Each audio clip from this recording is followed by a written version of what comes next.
Okay, so we'll do our prayer for learning.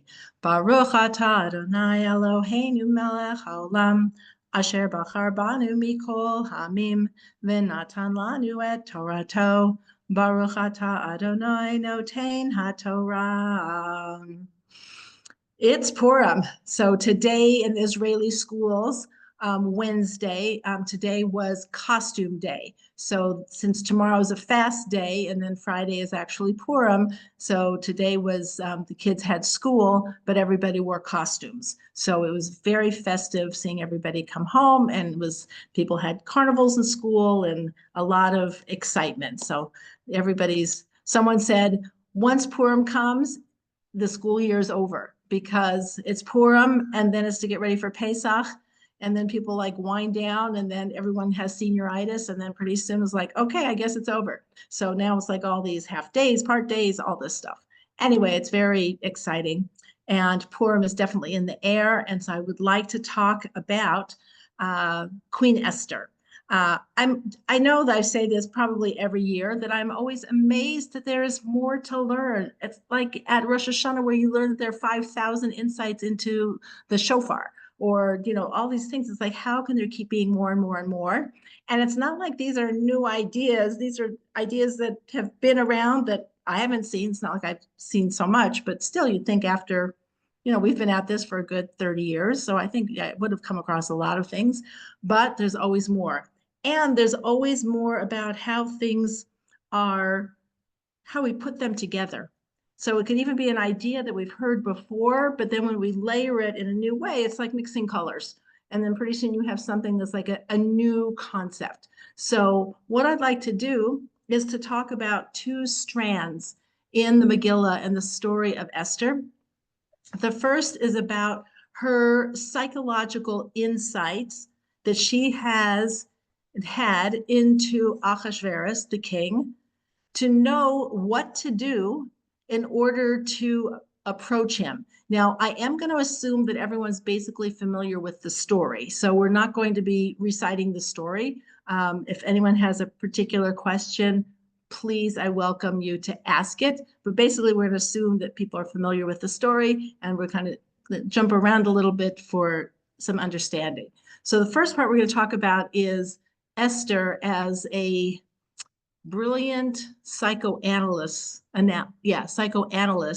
into Ahasuerus, to know what it was that she needed to do in order to approach him to try to save the Jewish people. The second strand is about her own personal transformation and what it is that she has the opportunity to do and does, what the challenges are to her, even historically, what is her her DNA and spiritual baggage as well as strength, and how she is able to transform it and launch herself into a new level of being, and how these things then interrelate, and that God works in very deep and mysterious ways. And we have things that come together that are, you wouldn't necessarily expect them. So that's what we're going to look at.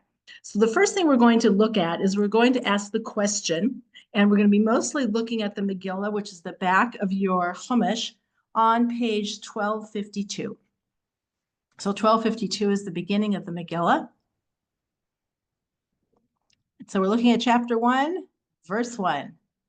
And it starts off, Vayehi, and it came to pass in the days of Ahasuerus, the Ahasuerus who reigned from Hodu to Cush over 127 provinces, that in those days when King Ahasuerus sat on his royal throne, which is in Shushan, the capital. Okay, so our first question we're going to ask, two questions. Number one is, why do we need to have the whole first chapter of the Megillah to begin with? Now, there's a whole other strand of thought we're not going to explore, which has to do with them celebrating at the feast the destruction of the Beit HaMikdash and the lack of fulfillment of the prophecy that the Beit HaMikdash would be rebuilt and the Jews would go back to Israel. So that's another strand that we're not going to explore. What we're going to ask the question about is, why do I need to know all this about Achashverosh because this is going to be about Achashverosh and Vashti. So that's the whole thing people are familiar with. He's having a party over 180 days. And at the end of the party, Achashverosh wants Vashti to come to the party wearing, some say absolutely nothing, and some say nothing except her crown. But Vashti refuses, and then she is deposed. The text itself does not say that she was killed. It says that she no longer appeared. She would no longer be allowed to appear before King Achashverosh. So, and it's not like the Megillah minces words about killing people, because we know that Haman and his sons are hanged, and we know that two men who had plotted to kill King Achashverosh were also executed. So it's not like we are squeamish about saying that Vashti was killed. So actually in the text, it does not say that she was killed. It just says that she would no longer appear. But the whole question is, from the Achashverosh Vashti piece, this chapter could have been left out. It could have just started with Achashverosh was the king of 127 provinces. He had a queen who disobeyed him, and he got rid of her, and so he was in the market for a new queen, and in comes Queen Esther. Instead of having a whole chapter devoted to Achashverosh. Okay, so that's our question. So we want to know, why do we need this chapter from that perspective? And then who is Achashverosh? So interestingly, we take it for granted because we're used to seeing the words. Notice that it says, and it came to pass in the days of Achashverosh. Do you notice that it doesn't say, and it came to pass in the days of King Achashverosh? It says that it came to pass in the days of Achashverosh. And then it says, the Achashverosh who reigned from Hodu to Cush over 127 provinces. And then only after that in those days when King Achashverosh sat on his royal throne, which is in Shushan, the capital. So it turns out that Achashverosh is he's a plebeian. He's basically a nobody. According to our tradition, it says that, what was he? It says he was a stable hand, that he was a stable hand, and he had military strength and prowess. And because he was successful in a military campaign, he was kind of elevated up, as we see in, dictatorships around the world, that somebody who is successful in battle can be elevated to leadership. But he was not of royal blood. Who is royal in this story? Exactly, Darlene, I'm reading your lips. Vashti. Vashti is the granddaughter of King Nebuchadnezzar. Now, even though he's not one of our favorite people, because he's the one who sent the Jews into exile, she is royalty nonetheless. So what happens is, when kind of a nobody Achashverosh marries Vashti, his kingship is really derived. His royalty is derived from her. It's not really him. So this came from a class, and we're going to be putting together information from two classes. One I heard from Rabbi Y.Y. Jacobson, and the other I heard from Leah Feinberg, who lives here in Mitzpeh Yericho and gave a class on Shabbos. So we're putting together those two things. So Rabbi Jacobson talked about what many of us might be familiar with, which is a psychological state that's called an imposter syndrome. What's an imposter syndrome? Does anybody know what an imposter syndrome is? Okay, an imposter syndrome, it says that a lot of people suffer from it. People who are very famous suffer from it. Actors, actresses, sports people, people who are rich, people who are famous. An imposter syndrome is somebody who feels that they are going to be discovered to not be who everyone thinks they are, that they aren't entitled, that they don't really deserve it, that they're really kind of acting like an imposter. And Achashverosh had what we really would call a clinical case of an imposter syndrome, because he's in a bind. He's not really royalty, his wife is. And somebody who has an imposter syndrome has a major concern. On one hand, they think they have to do everything to prop themselves up to make sure that they keep the image going. And their big fear is that they're going to be called out on it. So they are a combination of egotistical, but based on a low self-esteem, egotistical, and paranoid. This is not a good combination. Okay, so this is what's going to play out in this first chapter, because when Ahasuerus calls Vashti to come and appear, and he doesn't even ask her nicely as her husband. First of all, who asks their wife to appear naked? Like nobody does that, even in Persia, like nobody does that. So he does that, but he doesn't even ask her directly. He sends his assistants to go ask her or tell her that she's commanded to appear. And basically she says, hell no. And who do you think you are? You are a stable hand. You are a nobody. Look at you. You're disgusting. You belong in a barn with the animals that you took care of. Well, that doesn't go over really well with Ahasuerus. Now, not that any king likes to be disobeyed, but this was right a stab to his heart. So now he's in a bind because getting rid of Vashti is a problem because that's where his kingship, really, his royalty comes from. On the other hand, he has to do something because look what she did to him. So he is in this bind. He goes to his advisors to say what should be done to Queen Vashti. And he's really trying to find a loophole to not have to really do something to her because he needs her as part of his prop of who he is. But one of Ahasuerus's advisors, and the advisor's name is Memucan. Memucan, let's take a look at this. On page 1252, at the bottom of the page, verse 16, so this is chapter 1, verse 16. Memucan, who later, our sages say that this was actually Haman. Memucan, mucan means to be prepared. That Memucan, he was preparing the way for himself to get close to the king. He knows that Ahasuerus is a nobody, and he knows that Vashti is a somebody. So if you're trying to use it, so if Ahasuerus is not really a somebody, and Haman is not really a somebody, then why not Haman take over the kingship? So he needs to get Vashti out of the way. So what does he advise Ahasuerus to do? He makes this whole kind of pronouncement, starting in verse 18. Memucan declared before the king and the officials, it's not only the king whom Vashti the queen has wronged, and now he's going to say this absurd thing, but also all the officials and all the people in the provinces of King Ahasuerus. For this deed of the queen will come to the attention of all women, making their husbands contemptible in their eyes by saying, King Ahasuerus commanded Vashti the queen to be brought before him, but she did not come. And the day the princesses of Persia and Media who have heard of the queen's deed will cite it to all the king's officials, and there will be much contempt and wrath. So this is like so ridiculous. Since when it's like, this is going to be a disgrace for all the husbands throughout the kingdom. The wives aren't going to listen to them. This isn't just between you and Vashti. You need to get rid of her. So Memucan is like saying this, and Ahasuerus accepts it.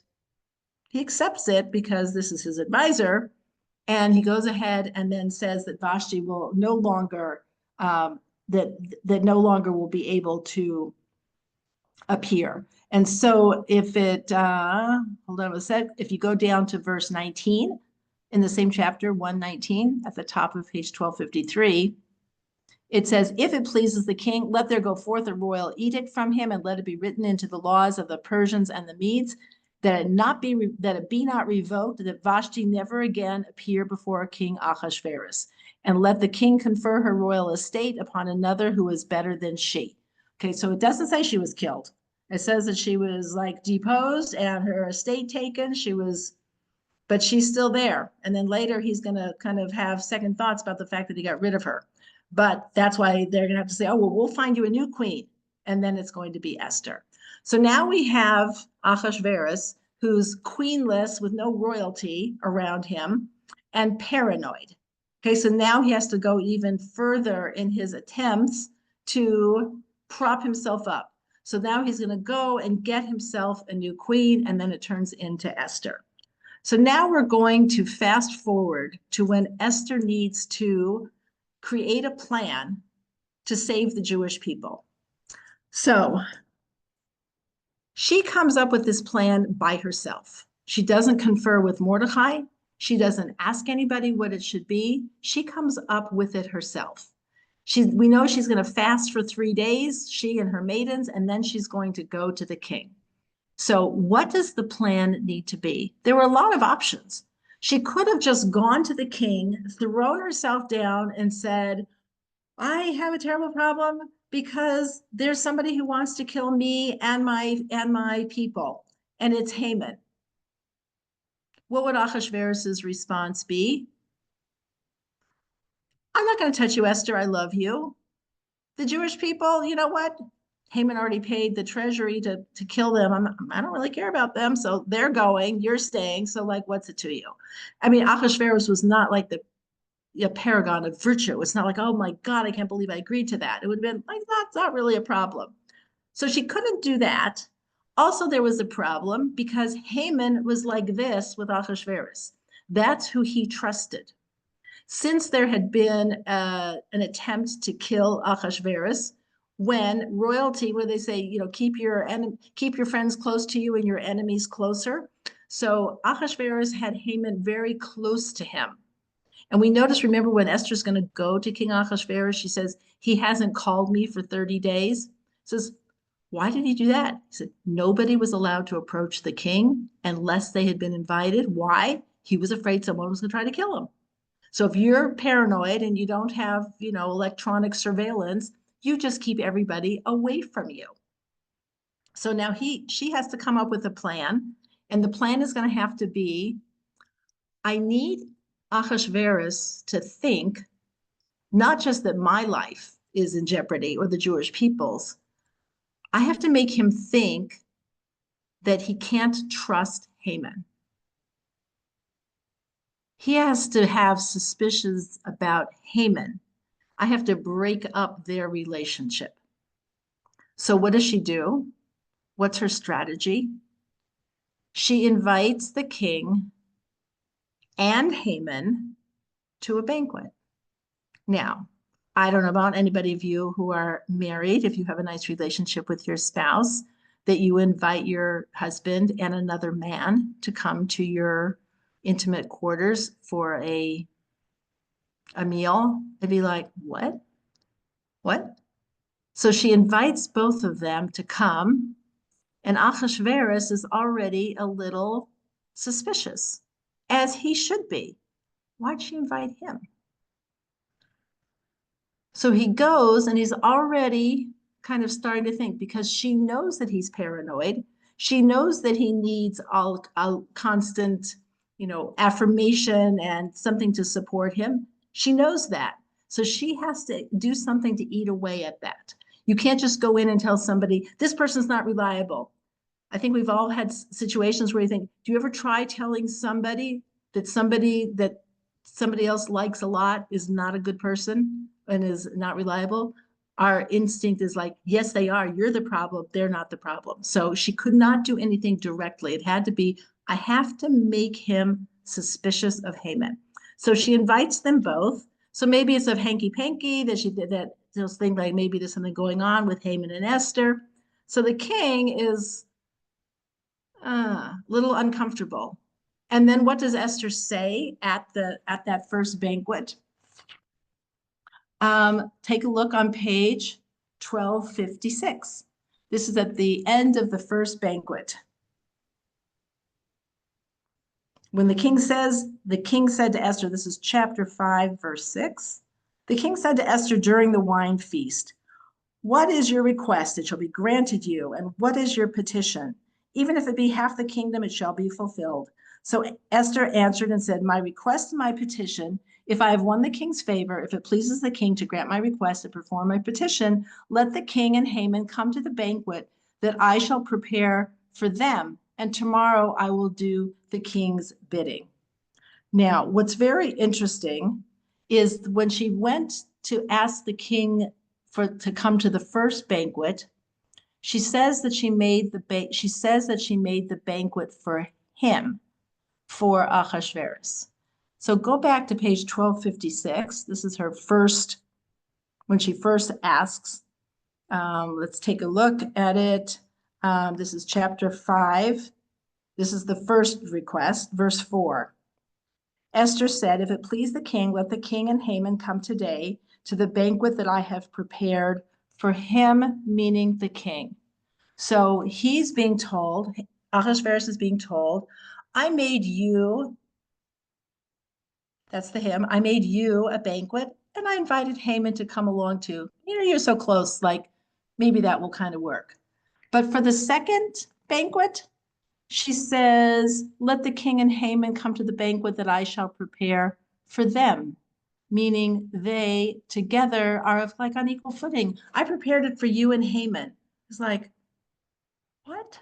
That's not right. Ahasuerus isn't stupid. People who are paranoid are, as I say, just because I'm paranoid doesn't mean they're not trying to get me. It's like he's not stupid. He's reading the words of what she is saying. So Haman, of course, is totally exuberant. And then we get to chapter 6, verse 1. That night, sleep eluded the king, so he ordered that the record book, the chronicles, be brought and be read before the king. So the question is, why did sleep elude the king? We always say, well, he's so glad because then he read the chronicles and saw that Mordecai had saved him and all these things. But the first question is, why did sleep elude him? It's like he's tossing and turning, thinking, what's going on? This something is not right. So she is priming him. This is like Mossad work, like if you're doing interrogation, you don't just jump in and say, did you do it? It's like you have to prepare the person to like kind of sink themselves. So she's preparing Ahasuerus to be suspicious, and he is. And then just that night is when Haman then comes in after Ahasuerus reads that Mordecai is the one who saved him, and he has Haman parade Mordecai through the streets. All of that happens. We'll talk about that in a bit. And then they go to the second banquet. Now, when Ahasuerus enters this banquet, it's like, this is really interesting. He's ready for anything to happen. Now, when Esther says, there is an enemy who is trying to destroy me and my people, and it's him, Haman, Ahasuerus is totally primed to believe it and to act quickly, because we know that when Ahasuerus gets angry, he doesn't say, let me consider this. He's like, off with their head, get him out of here, we're done. And Esther's able to take advantage of knowing how Ahasuerus works in order to have him respond that way to Haman, so that he takes action against Haman right away. And then after that, then she still has to deal with the consequences, because what happened?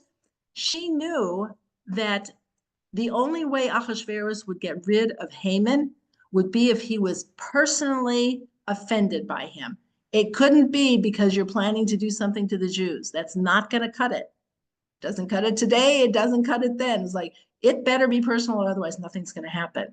And she figures out exactly how to do that. So I think that we have to really appreciate what it means to be able to identify a person's profile in a good way. I mean, hopefully it's not in negative situations, but everybody has issues and sensitivities and things that are difficult for them, challenges. And that when we are interacting with people, we need to appreciate where they're coming from.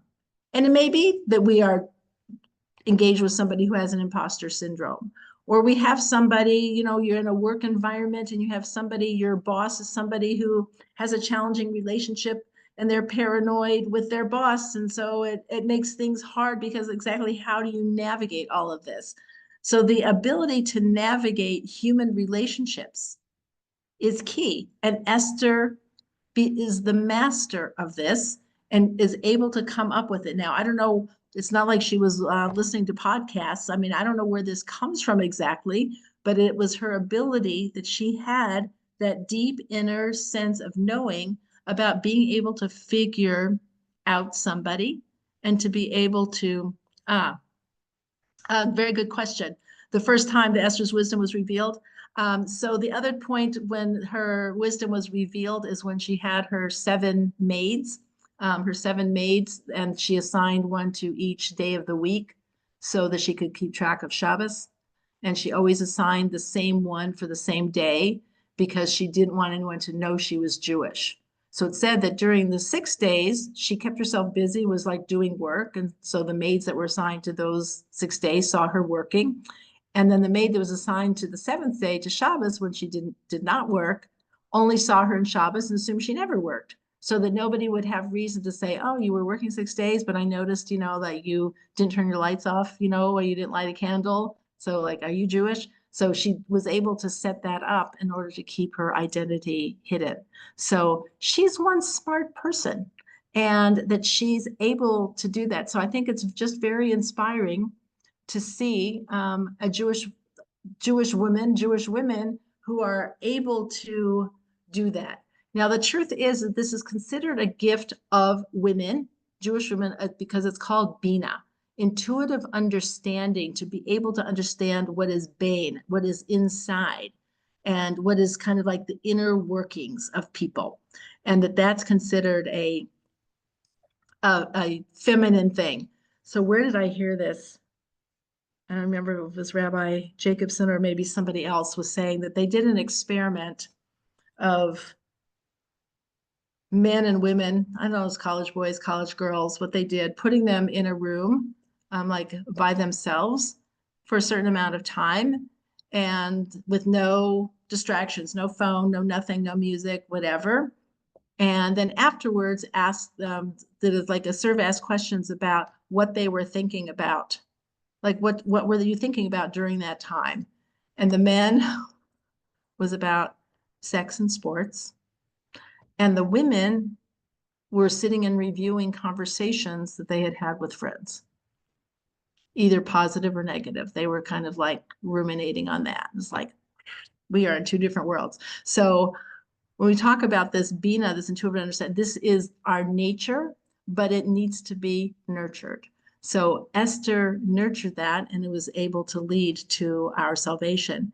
And maybe that's why Mordecai didn't say, and now because I mean, he was a member of the Sanhedrin. So the Anshe Knesset HaGedolah, the men of the Great Assembly, he could have said, because Esther always listened to him for other direction, he could have said, and this is what I think you should do.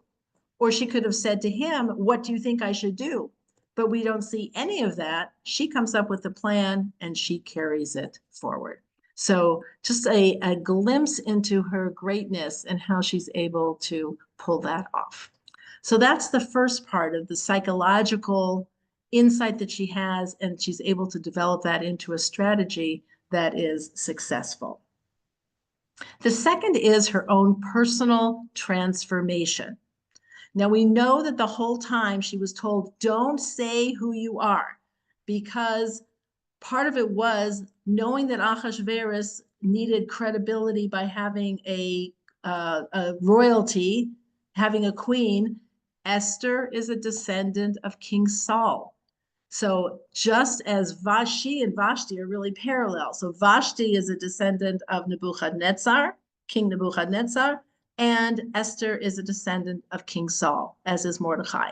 So that Mordecai didn't want Ahasuerus to have even more reason to glom onto Esther if he would have known that she was actual royalty. I mean, as we know, as it turned out, that she had such a charismatic nature to her that he loved her even when he didn't know who she was, which is actually kind of interesting since we know that he was completely committed to trying to prop himself up with somebody. So he's not able to figure out who Esther is. So Esther is a descendant of King Saul. So now this is going to play into what Mordecai says to her when he tells her that she has to speak up. So let's turn to that, and that is on page, hold on one second.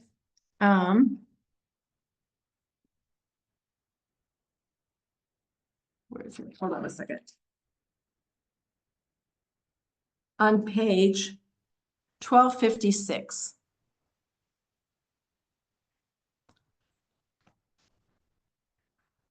Chapter 4, verse 12. So right in the middle of the page. They related Esther's words to Mordecai, which was like, don't be in sackcloth and, go change your clothes. And Mordecai said to reply to Esther, do not imagine that you will be able to escape in the king's palace any more than the rest of the Jews.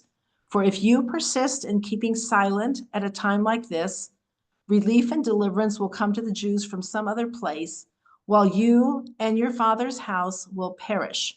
And who knows whether it was just for such a time as this that you attained the royal position. Okay, very, very strong words. What is Mordecai telling her? He just said, if you don't do anything, don't worry, the Jews will be saved.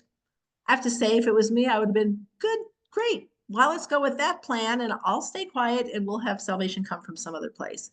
But Mordecai's challenge to Esther is, if you do not speak up, then you and your father's house will be destroyed. What does that mean? Her father's house. Who's her father's house? Her parents had already, she was an orphan. She didn't even have parents. So what does it mean her father's house would be destroyed? Who's her father's house? Her father's house is King Saul. So here we come into an idea that is, I'm sure in other cultures or whatever, but very much so in the Jewish people. We are a continuation of our ancestors. We take this all very seriously. Even when we are, yes, we're going to talk about that. So even when we daven, we start off, Elohei Avraham, Elohei Yitzchak, Elohei Yaakov, the God of Abraham, Isaac, and Jacob. We are always aligning ourselves with our ancestors, not just as a nice historical thing, but as a direct line that influences us, gives us an obligation, gives us our mission. Like, as one of the things that's really wonderful being in Israel is the Kohanim bless the Jewish people twice a day, every single day. Okay. So, and the Levites, the Leviim wash their hands and the Kohanim bless. I had the privilege of getting to have some friends who were visiting from Denver, who are Kohanim and usually only get to do it on the Shalosh Regalim, on the pilgrimage festivals. But get to do it every single day. So Steve got as a Levi, so we got to wash the hands of our friend who's the Kohen. Really special. So we take this very seriously. So when Mordecai is saying this to Esther, you're going to destroy your father's house, he's not talking about that the Jewish people won't be saved. He's telling her, you have a responsibility to fix your father's house. Your father's house being King Saul. What did King Saul do? He was the first king of the Jewish people, and he was commanded by God after he became king. He was to go to war against Amalek. Just think Hamas, just put Hamas in that equation, and destroy Amalek. And just as our people have trouble doing that now, trouble doing it then. And King Saul didn't do it. He kept alive King Agag, who was the king of the Amalekites. And King Agag's descendant is Haman. He kept him alive, and he kept alive some of the sheep, and there's also maybe some of the women and the children and whatever. He didn't do it. And because he didn't, God said, I'm taking away the kingship from him. I will strip him of his kingship and give it to somebody who is more deserving, who is going to now be King David. King David is from the tribe of Judah. King Saul is from the tribe of Benjamin. So now you have to kind of also, we want to follow this line too. Benjamin is a child of whom? Rachel. Judah is the son of Leah. Okay, keep that in mind because we're going to go all the way back to Rachel and Leah. King Saul does not do what he's supposed to do. Samuel the prophet says, Saul, you're done. The kingship's going to go and it's not going to be with you ever again. That's it. You've like destroyed yourself. You've done exactly what God did not want you to do. And it's terrible. It's a terrible thing. It's a terrible moment. That was the Haftorah last week. Okay, on Shabbat Zachor was with Saul not doing what he's supposed to do. Why didn't Saul do that? Why didn't he do what he was supposed to do? It wasn't because he lacked courage, because Saul went to battle. We know his son Jonathan were killed in battle. So it wasn't because he didn't have courage. It says that he was too reserved. Saul's main quality was tzniut, was a sense of modesty, privacy, and like holding back. Is that a good quality? Yes, that's considered a beautiful quality, an absolutely beautiful quality. However, what do we know about all midos, all qualities? They have their time and their place. And to use a good quality at the wrong time and the wrong place is wrong and is destructive. So we can't just say, oh, they're always very nice. It's like, there are times to not be nice. Oh, they're always very whatever. Any of those things that we always say, oh, this is always good. It's not so. So the greatness of King Saul is that he was humble. And Samuel says, you're too humble. You're the king. So when do we see even a hint that this is going to be a problem? So this you don't have. So this is in the Tanakh.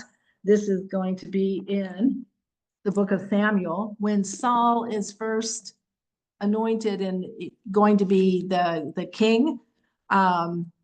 This is in Samuel 1. If you have a Tanakh and want to look at it, I should just make it as an aside. Saul was very tall. There's some who said that he had a medical syndrome that made him extra tall, but he was very much taller than anyone else. So in fact, I'll read this to you. It said,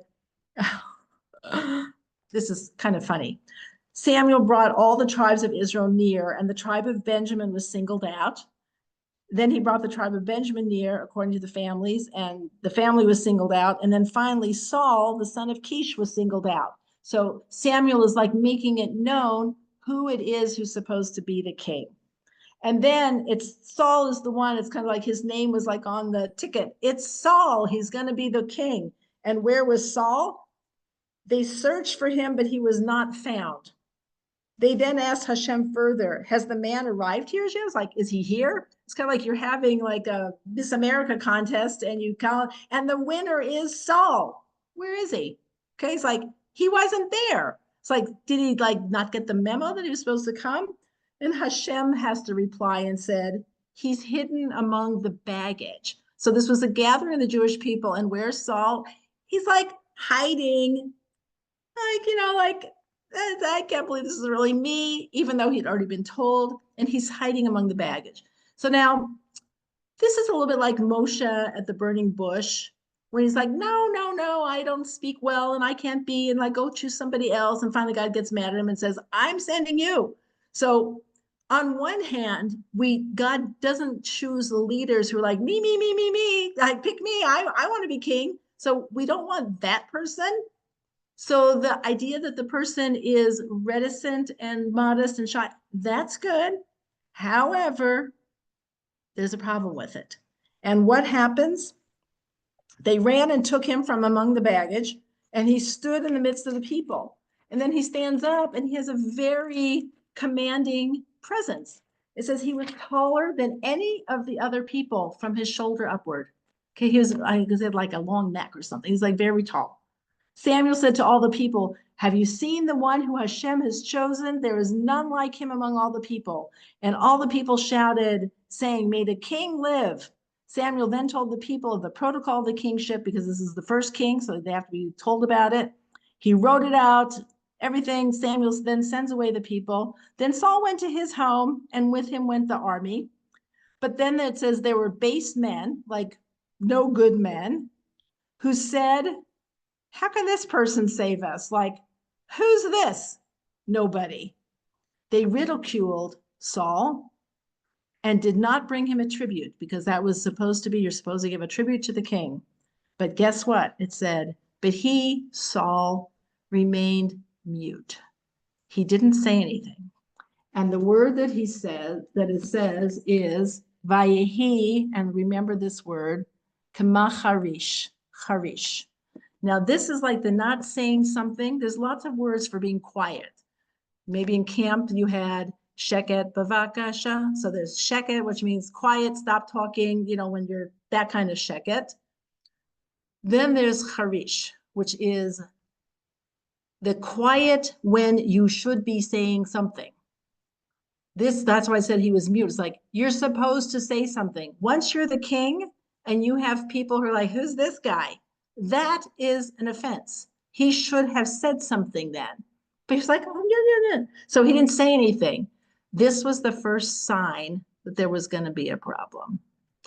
And this is going to then follow him in his kingship. And so then when the battle with the Amalekites and the people say, oh, can we keep the sheep and we can't this? And like, oh, I don't want to kill the king. Then Samuel's like, you're not fit to be king. This is different than a mistake. So when we talk about David HaMelech, King David, of his mistake with Bathsheba, which was not adultery, it's a whole other thing. That's a mistake. With Saul, it was like, there is something there's going to disconnect here. You can't be the king if you can't be kingly. So look at the word then that Mordecai uses with Esther. When he says to her that if you insist, hold on one second. If you go back to the Megillah, page 1256, chapter 4, verse 14, if you persist in keeping silent at a time like this, relief and deliverance will come to the Jews from some other place, while you and your father's house will perish. And the word that is used there is ki'im hacharish techarishi. If you're going to be mute like Saul, when you should be saying something and standing up and doing the right thing, this is your opportunity, which is why he then says to her, and who knows whether it was just for such a time as this that you attained the royal position. You are now in the royal position because what is a tikkun? What's teshuvah? Is when you are in the same position and have the opportunity to do it differently. So Mordecai is saying to her, it's not actually about the saving of the Jews. Honestly, God will find a different way to save. But you are being given an opportunity to correct a family shortcoming that resulted in our great-grandfather losing the throne. Now you have the throne and you need to speak up. And this is not the time to be mute. And that's when she finally says, okay, I'm going to go in, and if I perish, I perish. Where there are some things that are worse than actual death, which is kind of like to continue. What do they say? Like break the chain of violence, break the cycle that had plagued their house, her father's house. That was the opportunity that Esther had. She's like, and now it's on you. And this is your opportunity. So what happens with Esther here is then she says, and then it's so beautiful. One of my favorite lines in the Megillah. Chapter 5, verse 1, on the same page. Now it came to pass on the third day after the fasting, Esther donned royalty. I love that. Vatilbash Esther Malchut, V'ta'amod. To don royalty, it doesn't mean that she put on her crown. It doesn't mean she put on her fancy clothes to go to the king. It means she dressed herself and assumed the position that she really had, which was queen, as a descendant of King Saul. I am a queen. I'm not a queen because Achashverosh chose me to be his queen. I am Esther Hamalka. I am the queen. And with that, she is able to go into the king really as an equal. In fact, higher than him, because he's like really nothing. She's really the something. And it is not until this moment that she goes through this metamorphosis and assumes her true identity. And this is relevant for each and every one of us, because who are we? I mean, sometimes it sounds like a sweet, Beishakov thing. You're the daughters of the king, like all the girls, you're a daughter of the king. We are daughters of the King. We are royalty. We are God's chosen people, royalty. And the Jewish people who exist today come from basically three places. Either you're from the tribe of Yehuda, which is the tribe of royalty, the King David, or you're from the tribe of Benjamin, which is the tribe of King Saul, or the Levites. Those are who we have. So we say, and we're primarily Yehudim from the tribe of Judah. Yehuda is the tribe of royalty. So it's like, it's time to don our royalty. I wish I could buy us each a crown. We are royalty, and we need to stand up and act like it. So whatever that means don't be silent, speak up, stand up, and do what is in front of us to do, because we are God's people. It makes people very uncomfortable. Like, we're God's chosen people. We're chosen for responsibility. Esther suffered tremendously for the rest of her life. She had to stay in the palace. She stayed with Ahasuerus. She didn't get to go home to Mordecai or to her family or anybody else, the rest of the Jewish people. She stayed there and she gave of herself. So this chosenness is being chosen for responsibility. Esther does this. Now, she also has a challenge because she has inherited the quality that Saul had. Remember, Mordecai tells her, keep silent, don't say anything. And for years and years and years, she's not saying anything. She's very silent, silent, silent. Where does she get the ability to be silent when it's the appropriate kind of silent? She's from the tribe of Benjamin. Who's the mother of Benjamin? Rachel. What do we know about Rachel and Rachel's keeping quiet? When her father, yes, Darlene, go ahead. No, go on. No, go ahead. You're like posing it as a question, does, but just when Right. Leah was, she was supposed to get married, and she didn't want. Am I on the right track? You are. And she didn't want to embarrass her sister Leah Sister. of getting married before her older sister, so she gave the code word, so to speak, to Leah, and she kept quiet, and in order not to embarrass her sister. Yes. And that is considered to her merit. So isn't it hard to be a person like, am I supposed to be quiet or am I supposed to be speaking up? It's like, it depends. You need to know. That's why we study mitos. People think, I'm just going to learn all the good qualities and I'm just going to be that. It's like, no, we need to know what's the role. First, Mordecai is telling Esther, don't say anything, don't say anything, don't say anything, don't say anything. I'm keeping quiet, quiet, quiet, quiet, quiet. And it's like, you better speak up. So it was like, I thought I was supposed to be quiet. No, now, not now. Now's the time to speak up. So all of us have this challenge. We kind of have our natural way of being. That's kind of like who we are. Maybe we inherited from our family, our culture, or whatever it might be. And then there are times it's like, that's not the appropriate time. It's not the appropriate mix. It's not the appropriate recipe. We need to find the way and we have to take stock of what is the appropriate use of that quality. So Esther has inherited Rachelness. She's beautiful like Rachel. She is quiet like Rachel. And she's royal. And then she has to come and speak up. So it's not so easy to switch that, to be able to be in the right place. I'm sure like people as parents or teachers, everybody has their, I remember somebody saying to me, I was not successful at this. It's like your first several weeks of school, don't smile. Like when you're teaching like high schools, like you have to convince them that you're like boss or something. I'm like, this just did not work for me. So I'm like, hi, how are you? And then they like walk all over you. Anyway, I did not have any teaching skills in that scenario. But all of these things are like they're qualities that we need to learn how to navigate them and how to use them appropriately. And we can't say, oh, they're always so nice. It's like, may not be appropriate. Or they're always, they're a little too feisty. It's like sometimes that is appropriate, sometimes it's not. So we need to really ask ourselves and think about how we use each of our qualities in different situations and scenarios. So she inherited from Rachel. And then she has to learn how to speak up. So she does that. Now, when she is able to use that and transform and elevate herself, then she becomes successful and she then gets to the next level.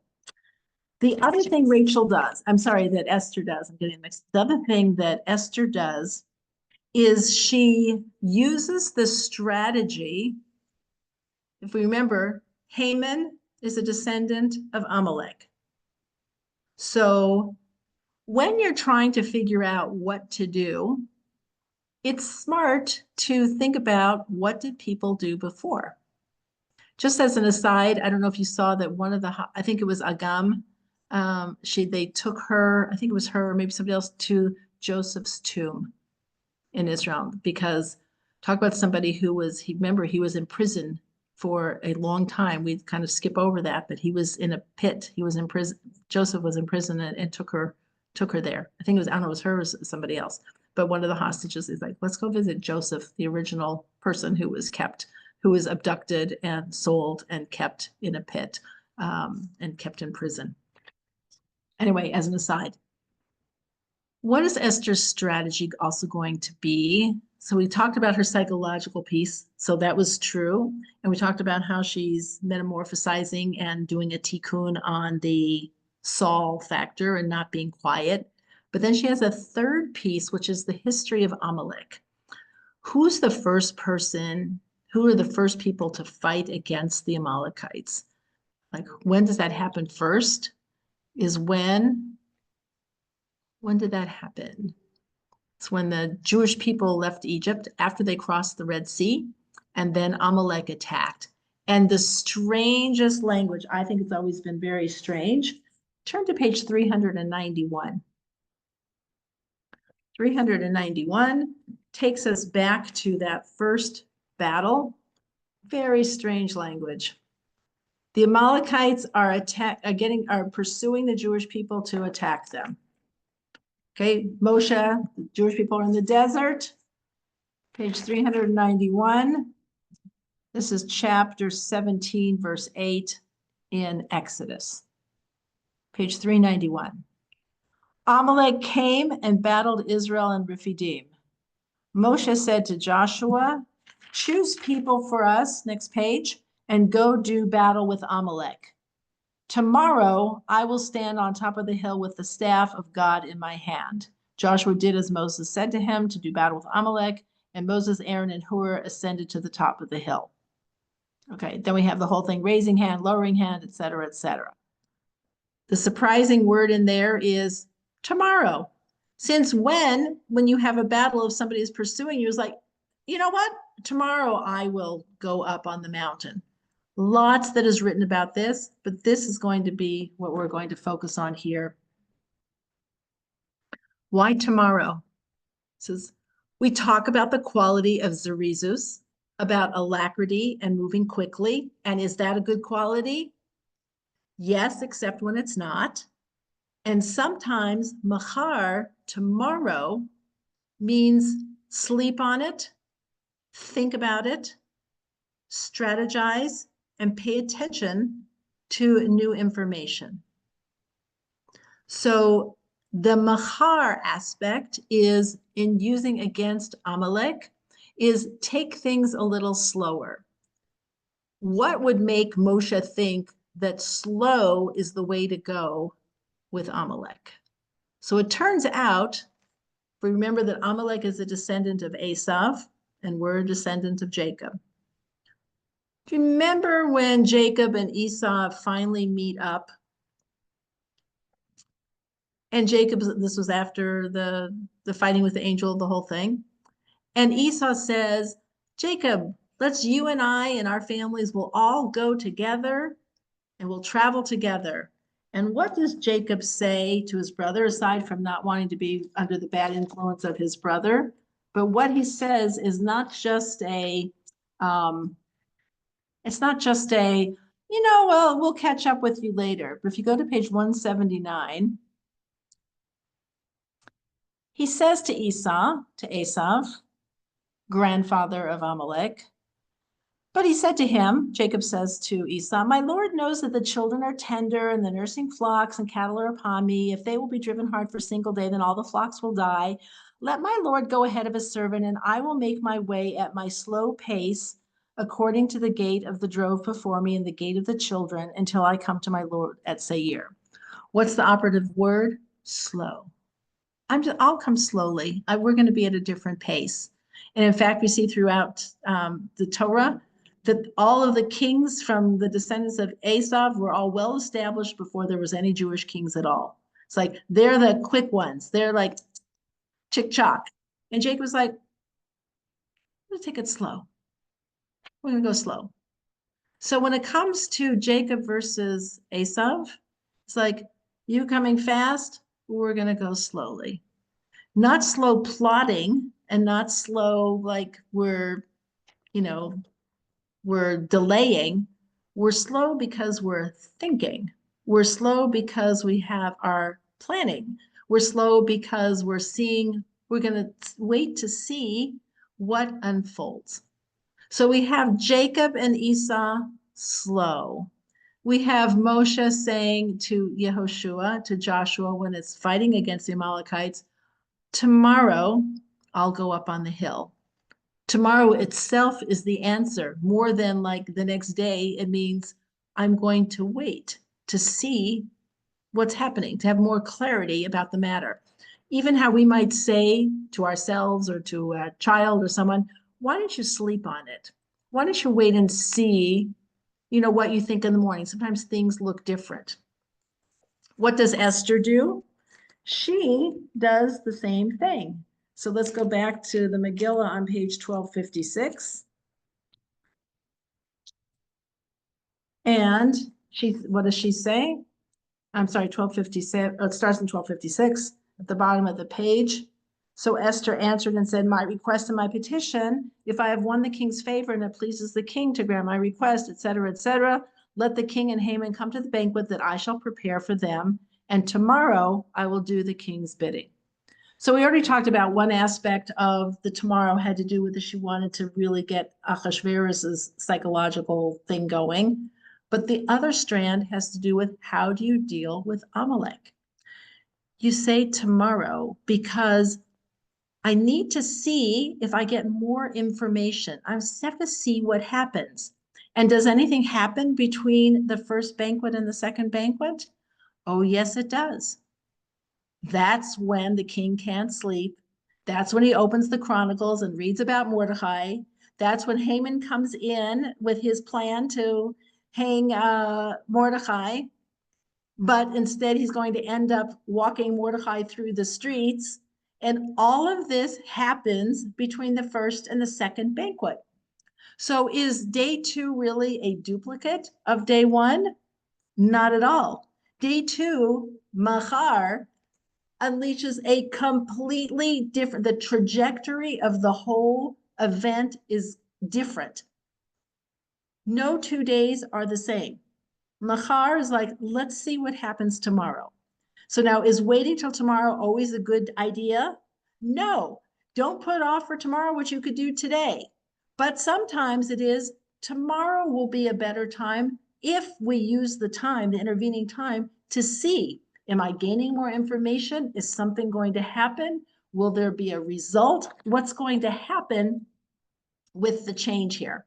So that's what happens with Esther. So we have 3 of these major strands. We have her psychological analysis of Ahasuerus, knowing that he is a person who has an imposter syndrome and is paranoid. And he has a close relationship with Haman, who he relies on, and she has to figure out how to break that up and make this personal about him and not about the Jews. She's got that going. She has her fixing of the line of King Saul to break the pattern of keeping silent at the wrong time, even though she inherited this beautiful quality from her grandmother, Rachel, of being quiet is a good thing. And I was quiet for all these years and it was a good thing, but not now. And now I need to put on my malchut, and now I need to rise to the occasion and use it in a different way. And I'm going to rely on my ancestors of how they dealt with Amalek, of don't be in a rush. You need to be methodical, But machar, wait and see what transpires. Take an action and see, did something happen as a result? And in her case, the whole thing changes. So much that Haman's wife basically says to Haman, oh boy, if this Mordecai is a Yehudi and he's going up, you're coming down. And she basically tells him, good luck, buddy. This isn't going to work out well for you. So the whole thing tips. It tips. And we never know what that tipping point is going to be. And on one hand, it seems like it's out of the blue, but it's really because Esther set it up by making Ahasuerus suspicious, which made him not be able to sleep, which made him open the Chronicles, which made him see about Mordecai and have that. And then Haman comes in and he's already suspicious about Haman. And when Haman starts describing what should be done for somebody that the king wants to honor, and Ahasuerus is like, yeah. And he said, like, and wear the crown too. Like, I'm like, I think you're really getting ahead of yourself.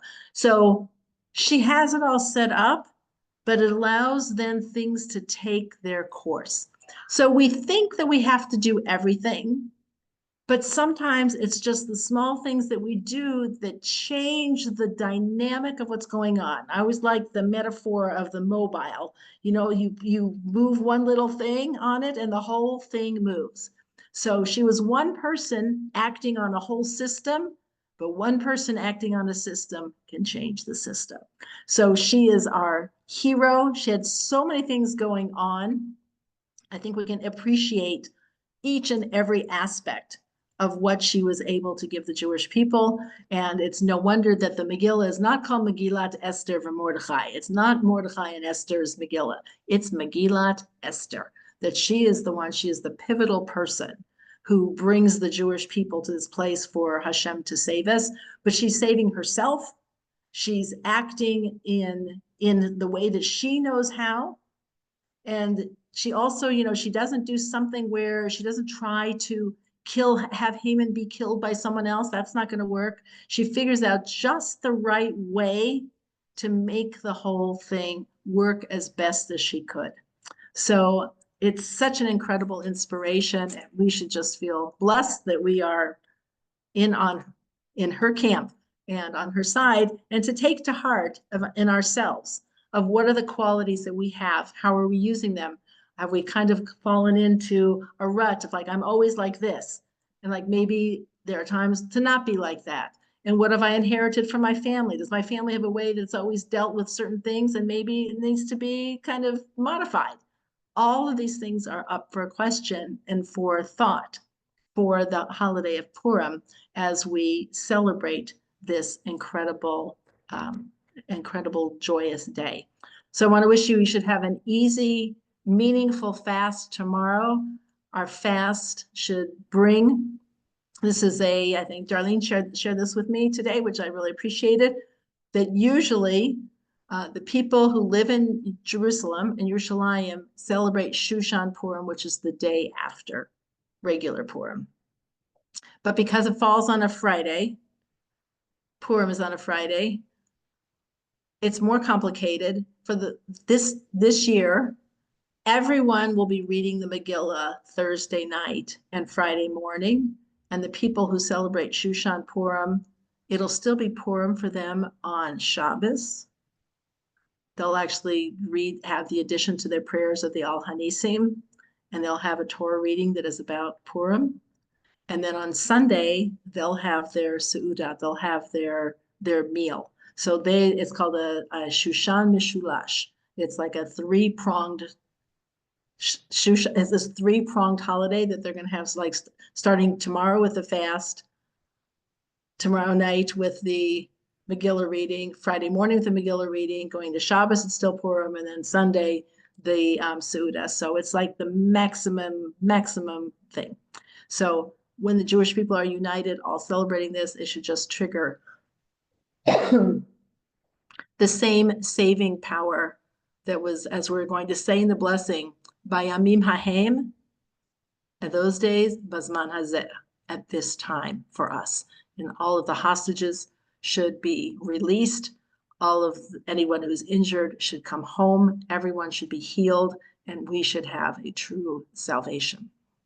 So I'll look forward to seeing you next week. I hope our conversation will help enrich your experience of Purim and give real thought to how we're so fortunate to have Queen Esther as one of our incredible heroines. Have a great Shabbos and great Purim. Sorry. It's too late. We passed 8 o'clock. Oh, but I didn't you know want what? to interrupt you. I didn't want to interrupt you. Thank you. Let's still do it.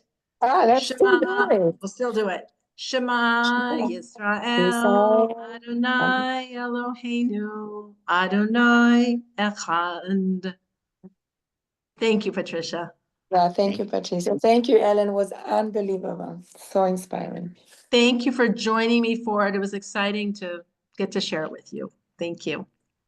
Fantastic. Take care. Thank you, everyone. Sameach. Wherever you are, Pleasure. Purim Sameach and good Chag Shabbos. Sameach to Purim everyone. Sameach, good Shabbos, all of it. Thank you.